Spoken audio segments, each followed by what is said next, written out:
Hello student, आज हम लोग इंग्लिश के बारे में जानेंगे। सबसे पहले हम लोग ये जानेंगे कि इंग्लिश क्या है। एक प्रकार का सब्जेक्ट है या एक प्रकार का लैंग्वेज है। उसके बारे में हम लोग को ये जानना है कि इंग्लिश, फादर ऑफ इंग्लिश कौन है। उसके बाद हम लोग को ये जानना है कि इंग्लिश को कितने भागों में बांटा गया है और ये शुरुआत कब से किया गया। बिना देर किए हुए हम लोग शुरू करते हैं। सबसे पहले हम लोग को ये बताना है कि इंग्लिश एक प्रकार का सब्जेक्ट है या लैंग्वेज है। तो 90% बच्चा ये जानता होगा कि इंग्लिश एक प्रकार का सब्जेक्ट है और इंग्लिश लैंग्वेज जानता है कि इंग्लिश भी लैंग्वेज है, लेकिन 90% बच्चा ये जानता है कि इंग्लिश एक प्रकार का सब्जेक्ट है, जो कि बिल्कुल गलत है। इंग्लिश एक सब्जेक्ट नहीं है, इंग्लिश एक प्रकार का लैंग्वेज है। और अगर कोई बच्चा इसको बोलता है कि इंग्लिश एक प्रकार का सब्जेक्ट है तो वो बिल्कुल गलत बोलता है। इंग्लिश एक प्रकार का क्या है? लैंग्वेज है। इसके आगे हम लोग एक चीज़ के बारे में जानते हैं, फादर ऑफ इंग्लिश कौन है। तो सबसे पहले आप लोग को ये जानना होगा कि father of English Geoffrey Chaucer को बोला जाता है।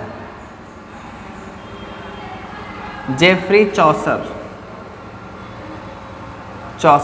इसका प्रोनाउंसिएशन होता है जेफरी चौसर को कहा जाता है। Father of English Geoffrey Chaucer को कहा जाता है। इनका जन्म, जेफरी चौसर साहब का जन्म जो हुआ था, बोर्न एट, जन्म जिसको बोलते हैं, जन्म हुआ है 1343 ईस्वी में। और इनकी मृत्यु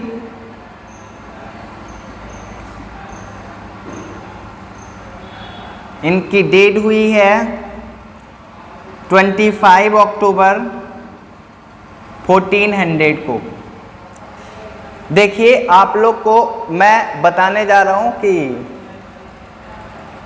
हम लोग ये जान लिए कि father of English Geoffrey Chaucer को कहा जाता है। इनका जन्म हुआ था 1343 और मृत्यु हुई थी 25 अक्टूबर 1400 को। सबसे पहले इनका जन्म तो जान लिए, लेकिन इनकी जन्म भी हुई थी तो लंदन में हुआ था। इनका जन्म किस देश में हुआ था? तो लंदन में हुआ था। इनका जन्म लंदन में हुआ था और जन्म और मृत्यु दोनों लंदन में हुई है। यह एक प्रकार के ग्रेट पोएट एंड ऑथर दोनों रह चुके हैं। ठीक है, हम लोग इंग्लिश क्या है, लैंग्वेज है या सब्जेक्ट है, तो हम लोग ये जान लिए कि इंग्लिश एक प्रकार का लैंग्वेज है, ना कि सब्जेक्ट। अगर कोई सब्जेक्ट कहता है तो वो बिल्कुल गलत कहता है। दूसरा बात हम लोग ये जाने कि फादर ऑफ इंग्लिश कौन है। तो father of English Geoffrey Chaucer को कहा जाता है। इनका जन्म 1343 में हुआ था, लंदन में हुआ था। और दूसरी इनका जो डेथ हुई, मृत्यु 25 अक्टूबर 1400 को हुआ था।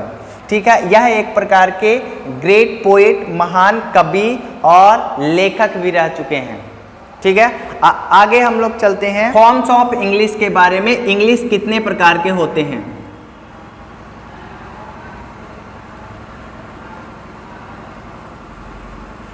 Forms of English.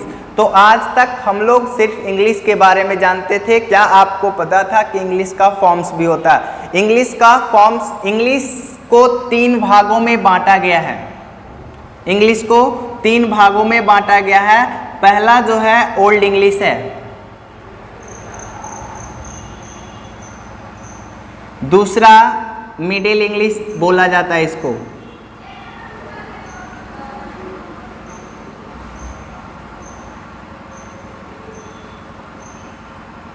दूसरा को मिडिल इंग्लिश कहा जाता है और थर्ड जो है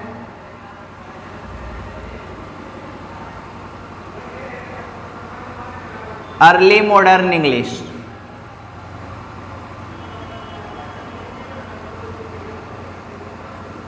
इसको मॉडर्न इंग्लिश भी कहा जाता है।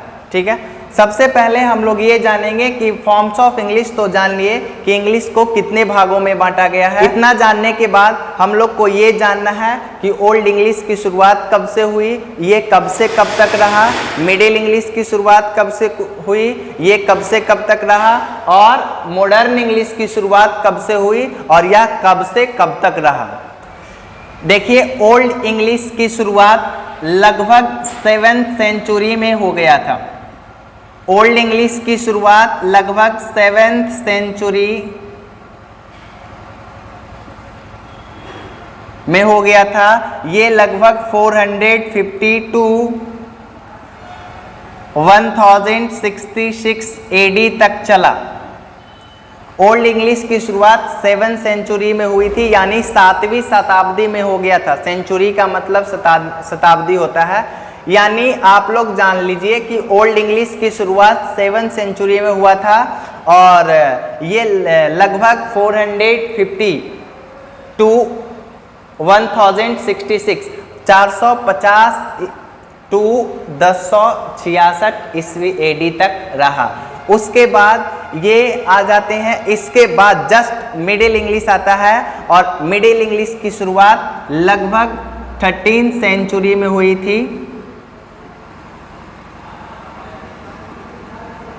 मिडिल इंग्लिश की शुरुआत लगभग 13th सेंचुरी में हुई थी और इसका जो समय काल है यह कब से कब तक रहा, तो ये 1150 टू 1500 तक रहा था। इसका जो समय काल है, टाइम ड्यूरेशन है, वो 1150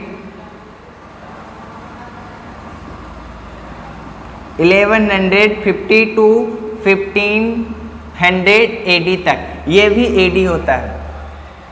ठीक है, दूसरी बात, अब आगे चलते हैं। इतना तो हम लोग जान चुके, नेक्स्ट चलते हैं मॉडर्न इंग्लिश। अब ईयरली मॉडर्न इंग्लिश को दूसरा नाम मॉडर्न इंग्लिश भी कहा जाता है और इसकी शुरुआत लगभग 17th सेंचुरी में हुआ था। इसकी शुरुआत लगभग 17th सेंचुरी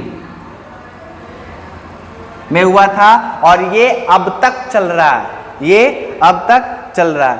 ठीक है, अगर हमारा वीडियो अच्छा लगे तो हमारे चैनल को लाइक, सब्सक्राइब एंड कमेंट जरूर करें। इससे हम लोग को मोटिवेशन मिलता है।